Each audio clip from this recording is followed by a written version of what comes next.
everyone. Hello. That's a bit low energy. We need to get out some of the coffee for everyone. Hey, I'm so glad to be here in Paris. I'm actually not from Paris, I'm actually from Amsterdam. I don't know if you've ever been or heard of Amsterdam before? Heard of? No one. Okay, cool. Okay, moving on then. Well, the thing is though, I'm not originally from the Netherlands. Shocker, I know.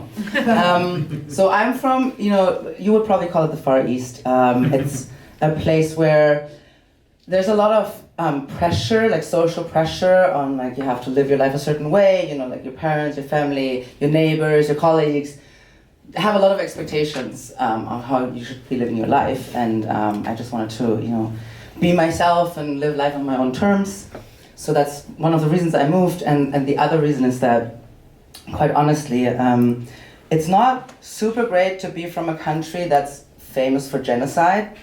It's just not very comfortable to live there. So maybe you've already guessed that I'm from Germany.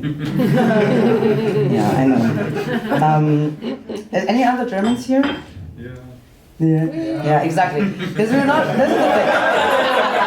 This is the thing. After the Second World War, that we lost, we had to make some concessions. Among them, you're not allowed to be proud to be German. You're not allowed to have a sense of humor. You're not allowed to criticize Israel. Turns out that last one is true for everyone, as we've learned. And listen, I wrote an entirely new set for this show, so I'm going to be looking at my notes, so don't be offended, right? And by the way, I love that we have comedians here who are here for the first time, who are doing comedy for the first time. We are also going to have comedians who are going to do comedy for the last time. So be prepared for that.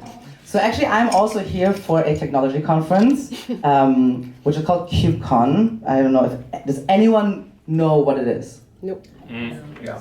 Okay, so 3 people are gonna have an amazing time. Everyone else, not so much. But the thing is that I up until last year, I used to work for like a Silicon Valley startup, and I had a actually really well-paying job there.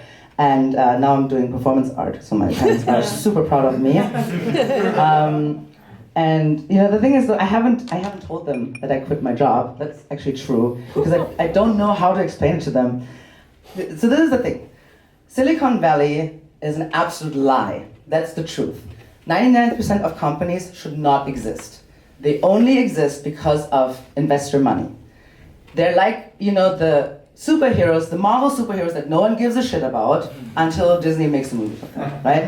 Like Uber is basically the Ant-Man of businesses. And that's what it is. And there's a lot of pressure also because every single decision that you make could cost investors a lot of money, like millions. So naturally, since I'm a communist, I cost our investors a lot of money, and I just distributed the money amongst us poor people, right? So my company was very happy with that as well. And basically everything was between, you're doing such an amazing job, you're the best thing that ever happened to us, or everything you do is shit. And if I wanted to have that kind of like abusive relationship, honestly, I would just be talking to my parents again. So if I tell them like, hey man, the pressure is so tough and I feel like shit going to work, they'd be like, yeah, that's what going to work is, right? So I think that's, honestly, sorry, I'll have to look. Okay, I think that was it. I've decided to do something useful with my life and just entertain people. So if you felt entertained, I would love it if you followed me on like Instagram or whatever. I'm Lian Makes Things. If you didn't like it, fuck off, I don't care. Thank you very much.